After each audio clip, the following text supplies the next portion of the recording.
अस्सलाम वालेकुम नाज़रीन, मैं मोहम्मद असलम हुसैन सियासत की खबरों में आप सबका इस्तकबाल करता हूँ। मुत्तहिदा किसान मोर्चे ने आज यानी पीर को दिल्ली के जंतर मंतर पर किसान महापंचायत का ऐलान किया है। महापंचायत में हिस्सा लेने के लिए मुख्तलिफ रियासतों से किसानों का एक ग्रुप दिल्ली पहुंच रहा है। ताहम दिल्ली पुलिस ने इसकी इजाज़त नहीं दी है। किसानों की महापंचायत के पेश नज़र दिल्ली की सरहदों पर सिक्योरिटी बढ़ा दी गई है।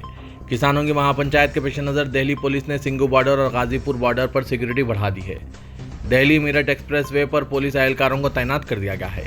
इसी दौरान नई दिल्ली के डीसीपी ने आज तक से बात करते हुए कहा कि महापंचायत के लिए इजाज़त मांगी गई थी, लेकिन ज़्यादा हुजूम की वजह से हमने तकरीब की इजाज़त नहीं दी है।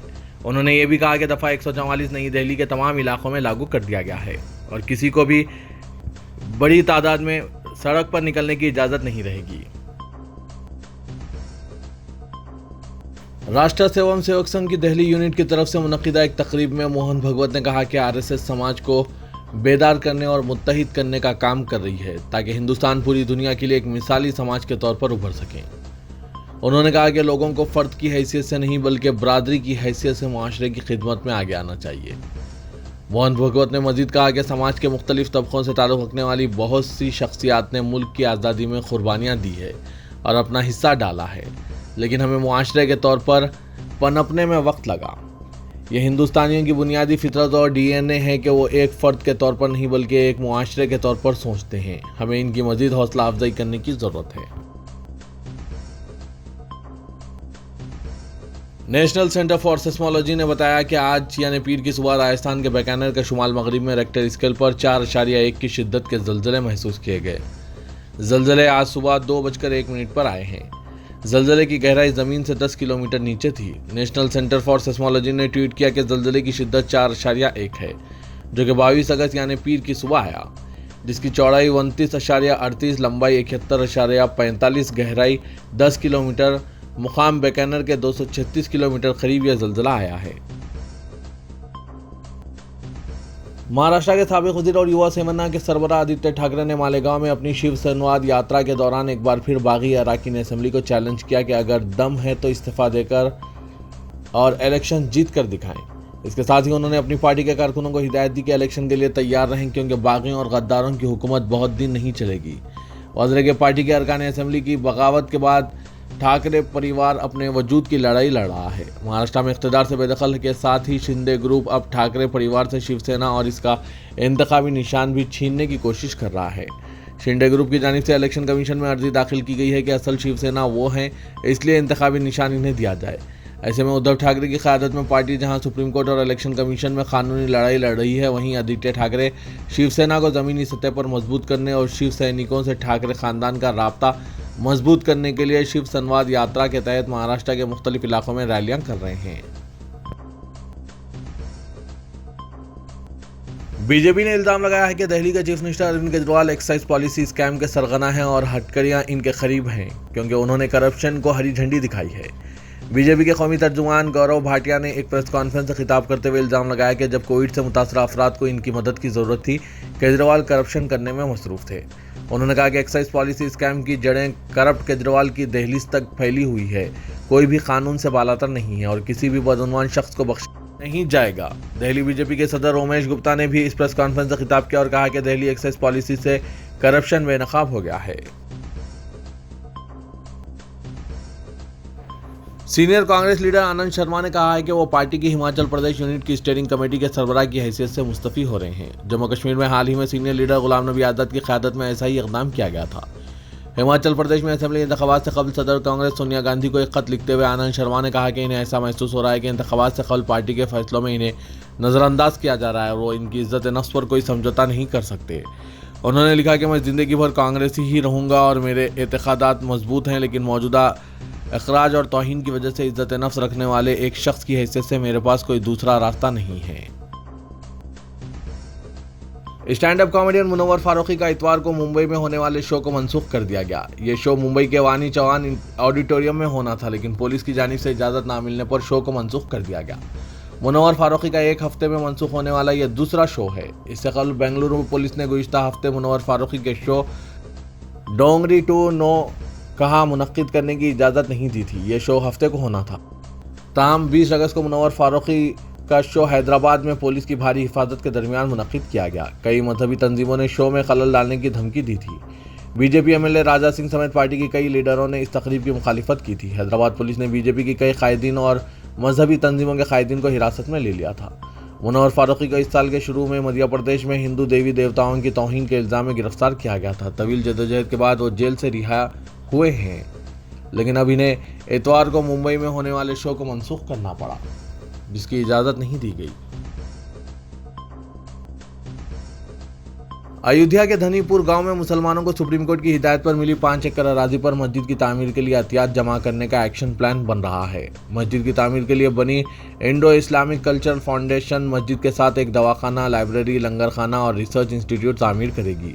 सेक्रेटरी फाउंडेशन अत्तर हुसैन ने पीटीआई से कहा है कि 5 रुकनी टीम ने सदर जफर फारूकी की क़यादत में 12 अगस्त को फरखाबाद का दौरा किया और मस्जिद की तामीर के लिए पहली मरतबा अतियात की अपील की। वहाँ मौजूद लोगों ने 1 करोड़ रुपये जमा करने का वादा किया।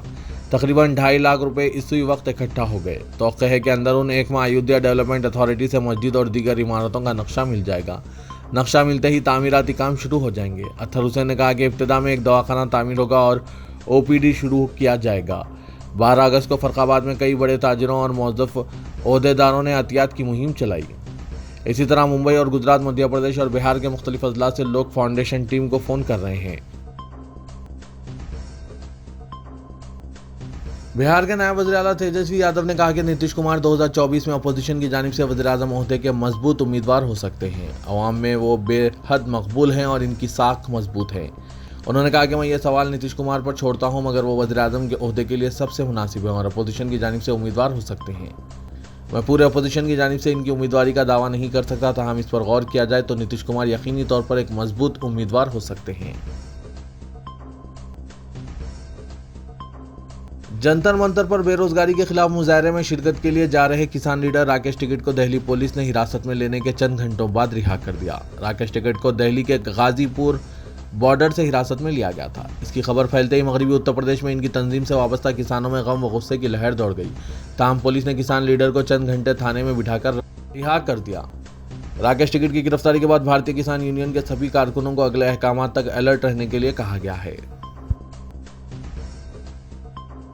रूसी सदर पुतिन का दिमाग समझे जाने वाले एक रूसी कौम परस्त अदीब की बेटी मॉस्को के मज़ाफ़ात में इनकी कार में धमाके में हलाक हो गई। मॉस्को की तहकीकाती कमेटी ने बताया कि गुज़श्ता रात डारिया डोगनिया की गाड़ी में रखा गया बम फट पड़ा। 29 साला डारिया सियासी मुबस्सिर अलेक्जेंडर डागन की बेटी थी। रूसी तोसी पसंदी की अलमबरदार और यूक्रेन पर हमले के पुरजोर हामी हैं। पुतिन के साथ अलेक्जेंडर डोगन के ताल्लुकात वाज़ेह नहीं है। क्रेमलिन ने कई मरतबा इनकी तहरीरों और रूस की सरकारी टेलीविजन पर इनकी जारहाना बयानबाजी को दोहराया है। उन्होंने रूस के नज़रिए को मजबूत बनाया है, जिसका इस्तेमाल रूस ने क्रीमियाई पर कब्जा और मशरक़ी यूक्रेन में अलहदगी पसंद बागियों की तायीद के लिए किया है। सीबीआई की जानिब से दिल्ली हुकूमत की एक्साइज पॉलिसी में मजीद मुबैना बेकायदगियों की तहकीकात के तेलंगाना तक पहुँचने के इम्कानात बढ़ चुके हैं। बीजेपी ने शराब के स्कैम में चीफ मिनिस्टर के अफराद ख़ानदान और ख़ास तौर पर रुकन कौंसल कविता के मुलविस होने का इल्ज़ाम आयद किया। सीबीआई की जानिब से दिल्ली के deputy chief minister Manish Sisodia के क़यामगाह के अलावा मुल्क की 7 रियासतों में बैक वक्त दावे किए गए। सीबीआई कार्रवाई के आगाज़ के बाद दिल्ली के सियासी हलकों में ये बात गश्त करने लगी कि शराब पॉलिसी तहकीकात में चीफ मिनिस्टर तेलंगाना के चंद्रशेखर राव के अफराद ख़ानदान के लिए मुश्किलात बढ़ सकती हैं। नई दिल्ली में बीजेपी के रुकन पार्लियामेंट प्रवेश वर्मा ने इल्ज़ाम आयद किया कि चीफ मिनिस्टर के चंद्रशेखर राव के अफराद ख़ानदान ने दिल्ली हुकूमत की एक्साइज पॉलिसी के बारे में 5 स्टार होटल में मुलाकातें की थी। उन्होंने कहा कि तेलंगाना की एक्साइज पॉलिसी मगरबी बंगाल की पॉलिसी की तरह है। उन्होंने मीडिया से बात करते हुए कहा कि चीफ मिनिस्टर केसीआर के अफराद ख़ानदान ने एक 5 स्टार होटल में मीटिंग्स में शिरकत की जो दिल्ली की एक्साइज पॉलिसी तय करने के लिए मुनक्किद हुई थी। केसीआर के अफराद ख़ानदान ने इसी पॉलिसी को इख्तियार किया जिस पर पंजाब में अमल किया जा रहा है।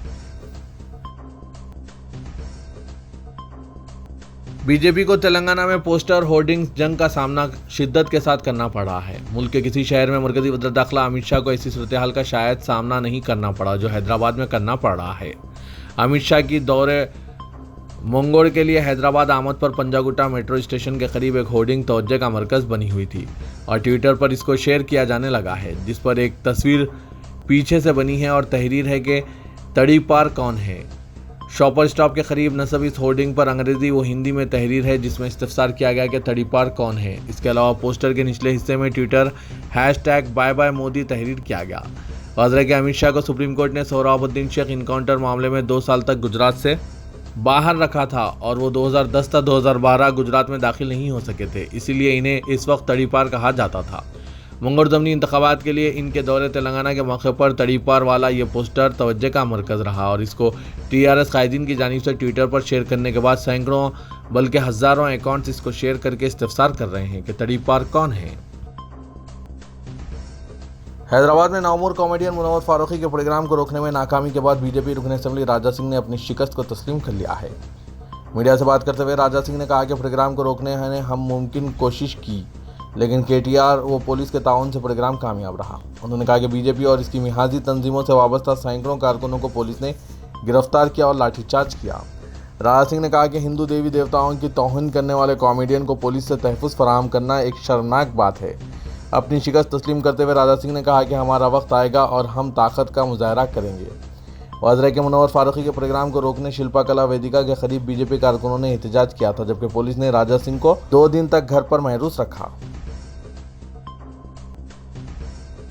चीफ मिनिस्टर तेलंगाना के चंद्रशेखर राव अपनी पार्टी और दीगर जमातों के व्हाट्सएप ग्रुप्स में सरगर्मियों से वाकिफ हैं और वो खुद इनका मुशाहिदा करते हैं। टीआरएस बीजेपी के तर्ज पर सोशल मीडिया टीम को मुतहरिक रखने और सोशल मीडिया प्लेटफॉर्म्स पर सरगर्म रहते हुए मुखालिफिन का जवाब देने की कोशिश कर रही है और वजीर IT KT रामाराव, जो कि खुद भी ट्विटर पर सरगर्म रहते हैं, इनकी टीम को मुतहरिक रखे हुए हैं। ये इंकशाफ हुआ है कि चीफ मिनिस्टर खुद भी फेसबुक व्हाट्सएप ग्रुप्स में सरगर्म हैं, लेकिन किसी को ये पता नहीं कि वो किस नंबर या प्रोफाइल से सोशल मीडिया प्लेटफॉर्म्स की सरगर्मियों पर नजर रखे हुए हैं। तेलंगाना के दौरे पर आए मरकजी वज़ीर दाखिला अमित शाह का दिन काफ़ी मसरूफ रहा। उन्होंने मुनगुड़ा में जलसे-आम से खिताब के अलावा कई लोगों से मुलाकात की। बेगमपेट एयरपोर्ट पर अमित शाह ने किसान तंजीमों के कायदीन से तकरीबन 20 मिनट तक बातचीत की। इस मौके पर उन्होंने तेलंगाना में किसानों के मसाइल दरियाफ्त किए। किसान कायदीन ने बताया कि उन्होंने अमित शाह से मरकजी क़ानून में तब्दीली के बारे में बात की। उन्होंने मुख्तलिफ मरकजी स्कीमात के लिए मरकज़ की जानिब से तेलंगाना को फ़ंड्स की अदम अदायगी का भी तस्करा किया। ताहम अमित शाह ने इन किसान कायदीन को बताया कि रियासत में KCR की हुकूमत तब्दील होने पर मरकज़ की जानिब से तमाम स्कीमात बहाल की जाएगी। इसी तरह अमित शाह ने मुनगुड़ा से वापसी के बाद Telugu film star junior NTR से नोवोटेल होटल में तकरीबन 15 मिनट तक मुलाकात की। ये मुलाकात सियासी हलकों में बहस का मौजू बन गई। बीजेपी के ज़राए ने बताया कि अमित शाह ने हाल ही में RRR फिल्म देखी थी, जिसमें इन्हें जूनियर NTR का किरदार काफ़ी पसंद आया, इसीलिए उन्होंने तेलंगाना दौरे के मौके पर जूनियर NTR से मुलाकात की, ख्वाहिश जाहिर की और इन्हें पैगाम भेजा। इसके अलावा अमित शाह को रामोजी फिल्म सिटी में रामोजी राव ने रात के खाने पर मदऊ किया। समझा जा रहा है कि तेलुगु देशम की NDA में वापसी के लिए राह हमवार करने के सिलसिले में रामोजी राव अमित शाह से बातचीत करेंगे। साबिक चीफ मिनिस्टर तेलुगु देशम के सदर चंद्रबाबू नायडू की ईमा पर रामोजी राव ने अमित शाह को फिल्म सिटी में मदऊ किया। कई रुकावटों का सामना करने के बावजूद stand up comedian Munawar Faruqui ने गुज़श्ता रोज़ शहर हैदराबाद में शो मुनक़िद किया। दाएं बाजू की जमातों की धमकियों के बाद शिल्पा कला वेदिका, जहां पर यह शो मुनक़िद किया गया था, इसके अंदर और बाहर सख्त सिक्योरिटी इंतजाम किए गए थे। तकरीबन 2300 अफराद ने इस शो को देखा। तकरीबन 2.5 घंटे तवील इस शो के बाद इनके कई मदाहों ने ट्विटर पर अपनी राय और इस शो की झलकियाँ पोस्ट की। एक ऐसे ही वीडियो क्लिप में लॉकअप शो के विनर मुनव्वर फारूकी ने इनके और इस शो को देखने वालों के तहफ़्फ़ुज़ पर हैदराबाद सिटी पुलिस का शुक्रिया अदा किया। उन्होंने कहा कि इस शो के लिए पुलिस ने काफ़ी मेहनत की है, इसलिए पुलिस का शुक्रिया। कॉमेडियन के मदाहों ने ट्विटर पर हैदराबाद पुलिस और तेलंगाना हुकूमत का शुक्रिया अदा किया। मरकजी वज़ीर दाखिला अमित शाह ने कहा है कि तेलंगाना में सबसे ज़्यादा महंगाई पाई जाती है और मुल्क में सबसे महंगा पेट्रोल तेलंगाना में फ़रोख्त हो रहा है। नरेंद्र मोदी हुकूमत ने आवाम को राहत पहुंचाने के लिए 2 मरतबा पेट्रोल की कीमतों में कमी लाई है, लेकिन तेलंगाना की चंद्रशेखर राव हुकूमत ने पेट्रोल पर आयद किए गए वैट में कमी नहीं की है। मरकजी वज़ीर जिला नलगुंडे के मुन्नगुड़े में बीजेपी के जलसे-आम से खिताब करते हुए ये बात कही। इस मौके पर कांग्रेस से मुस्तफ़ी हुए साबिक रुकन असेंबली कोमट रेड्डी, राजगोपाल रेड्डी और दीगर कई कायदीन ने अमित शाह की मौजूदगी में बीजेपी में शामिल हो गए। अपने खिताब के दौरान अमित शाह ने रियासत की TRS हुकूमत को शदीद तनकीद का निशाना बनाया। उन्होंने कहा कि मुन्नगुड़े के आने वाले ज़मीनी इंतखाब में बीजेपी के उम्मीदवार राजगोपाल रेड्डी को कामयाब बनाने पर रियासत से चंद्रशेखर राव हुकूमत का जवाल शुरू हो जाएगा और ये बदउनवान हुकूमत का बहुत जल्द बीजेपी खात्मा कर देगी।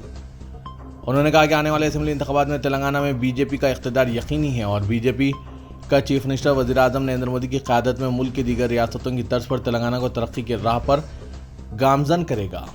मरकजी वज़ीर अमित शाह ने कहा कि हर साल 17 सितंबर को यौम आज़ादी तेलंगाना की तकरीब मनाने का चीफ मिनिस्टर चंद्रशेखर राव ने इख्तियार हासिल करने से कबल वादा किया था, लेकिन इख्तियार मिलने के बाद मजलिस के डर से तेलंगाना की आज़ादी की तकरीब सरकारी तौर पर नहीं मनाई जा रही है।